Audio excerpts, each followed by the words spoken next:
శ్రీగురుభ్యో నమః. నమో దేవ్యై మహాదేవ్యై శివాయై సతతం నమః. నమః ప్రకృత్యై భద్రాయై నియతా ప్రణతాస్మతాం. అర్చనకాలే రూపగత, చింతనకాలే ప్రాణగత, సంస్తుతికాలే శబ్దగత, తత్వవిచారే సర్వగత. ఓం ఐం హ్రీం శ్రీం శ్రీమాత్రే నమః. ఓం ఐం హ్రీం శ్రీం శ్రీమాత్రే నమః.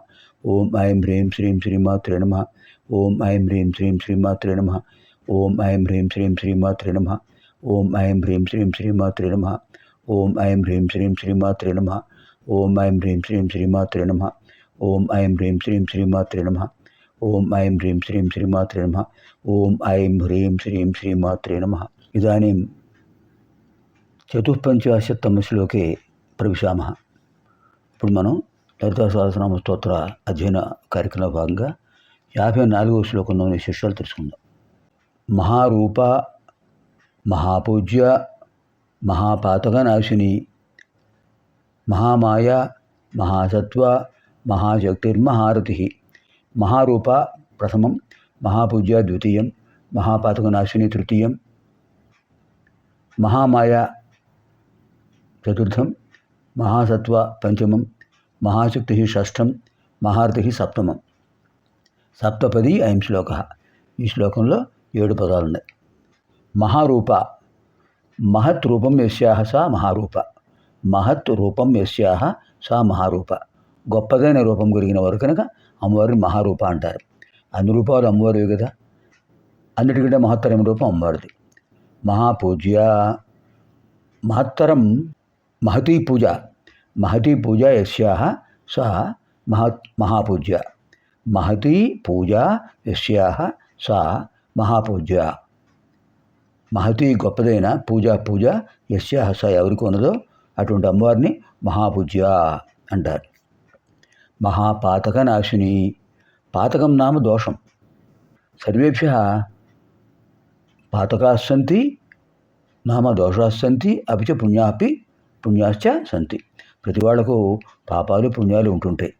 కానీ అమ్మవారిని సేవించినా లేదా అమ్మవారి నామ జపాన్ని చేసినా, అమ్మవారిని ధ్యానించినా కూడా సమస్త దోషాలు తొలగిపోతాయనే విశేషం ఇక్కడ చెప్తారు.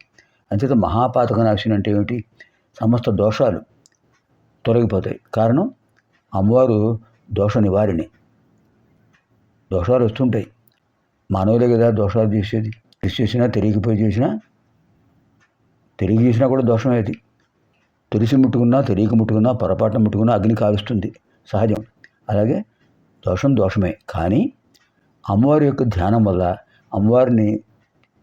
అమ్మవారి మంత్రాన్ని జపించడం వల్ల దుష్టములైన ఆలోచనలు రావు, దుష్ట సంభాషణలు రావు, దుష్టమైన సంస్కారాలు రావు, త్రికరణ శుద్ధి కలుగుతుంది. తద్వారా దోష నివారణ అవుతుంది. కారణం ఏమిటి? ప్రాయశ్చిత్తం పాప పరిహారం. చేసింది పొరపాటును తెలుసుకుని ఇక ముందు చేయకుండా ఉంటే అది గొప్ప విషయమే. అది అమ్మవారి అనుగ్రహం వల్ల కలుగుతుంది. అంచేత అమ్మవారు మహాపాతక నాశిని. సమస్త దోషములు ఎటువంటి మహత్తరమైన అయినా కూడా వాటిని తొలగించి సంస్కారవంతులను చేస్తారు అమ్మవారు.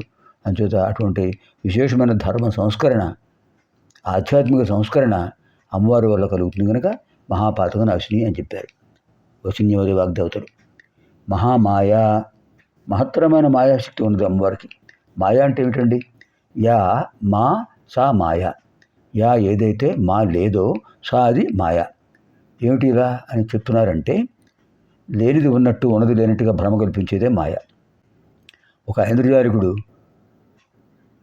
ఇంద్రజాలం చేస్తున్నాడు, మెజిషియన్ మ్యాజిక్ చేస్తుంటాడు. లేనిది ఉన్నట్టుగా చూపిస్తాడు, ఉన్నది లేనట్టుగా చూపిస్తాడు. మరి ఇలాంటి చిన్న చిన్న ఇంద్రజాలికులు ఇలా చేస్తుంటే మాత్రమైన అద్భుతమైన ఇంద్రజాలిక శక్తి ఉన్నటువంటి అమ్మవారు ఎంత చేయగలరు?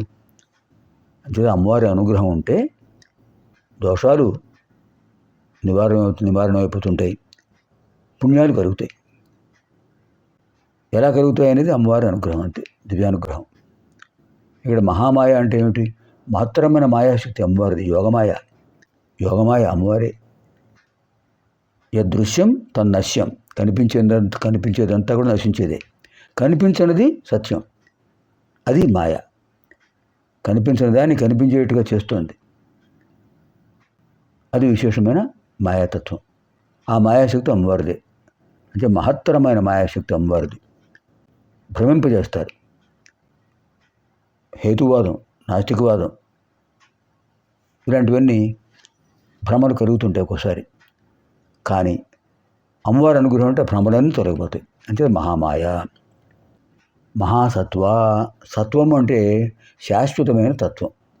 సత్వం శాశ్వతమైన తత్వం. శాశ్వతమైన తత్వం అంటే ఎప్పుడూ ఉండేది. ఎప్పుడు ఉండేట తత్వమే శాశ్వతత్వం. ఆ శాశ్వతత్వం ఎవరికి ఉన్నది? అమ్మవారికే. మిగతా అన్నీ అశాశ్వతాలే. అంటే మహాసత్వ. పైగా సత్వం అంటే శక్తి. మహత్తరమైన శక్తి ఎవరికి ఉన్నది? అమ్మవారికే. అంత శక్తి ఉన్నది కనుక అమ్మవారు రాక్షస సంహారం చేశారు. మహాసత్వ. మహాశక్తి. మహాశక్తి మహత్తరమైన శక్తి. సత్వం వేరు, శక్తి వేరు. సత్వంలో శక్తి ఒక భాగం. సత్వం అనేది పరతత్వం, పరమాత్మ యొక్క తత్వం, నిరాకార స్వరూపుని యొక్క దివ్యమైన తత్వం మహత్తత్వం. ఆ మహత్తత్వంలో శక్తి ఒక భాగం. మహత్తరమైన శక్తి రూపం అమ్మవారిది. సప్తమాతృకలు, నవదుర్గలు అన్నీ అమ్మవారి రూపాలే. అంటే మహత్తరమైన శక్తితత్వం. అదే మహాసత్వం. మహాసత్వం మహాశక్తి అనే అమ్మవారే. మహారతి. రతి అంటే ఏమిటి? ఆసక్తి, ఇచ్ఛ, కోరిక ఇవన్నీ కూడా రతి అనే పదంలోకి వస్తాయి. అర్థంలోకి నానార్థాలు ఉన్నాయి. రతి అంటే ఆసక్తి, ఇచ్ఛ, ప్రీతి, సంతోషము అన్నీ ఉన్నాయి. మహత్తరమైన సంతోషం ఏమిటి? అమ్మవారిని ధ్యానించటం, అమ్మవారిని నామజపం చేయటం, అమ్మవారిని అర్చించటం ఇవన్నీ మహత్తరమైన సంతోషం కలిగించేవి. అంటే అలాంటి మహత్తరమైన ఆనందాన్ని, సంతోషాన్ని కలిగించే శక్తి అమ్మవారికి ఉన్నది.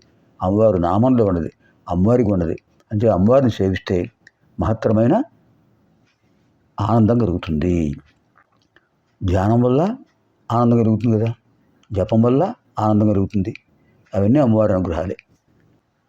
మహారూప, మహాపూజ్య, మహాపాతకనాశిని, మహామాయ, మహాసత్వ, మహాశక్తిర్మహారతి. పునర్మిలామः ఆగామిని కార్యక్రమే. స్వస్తి.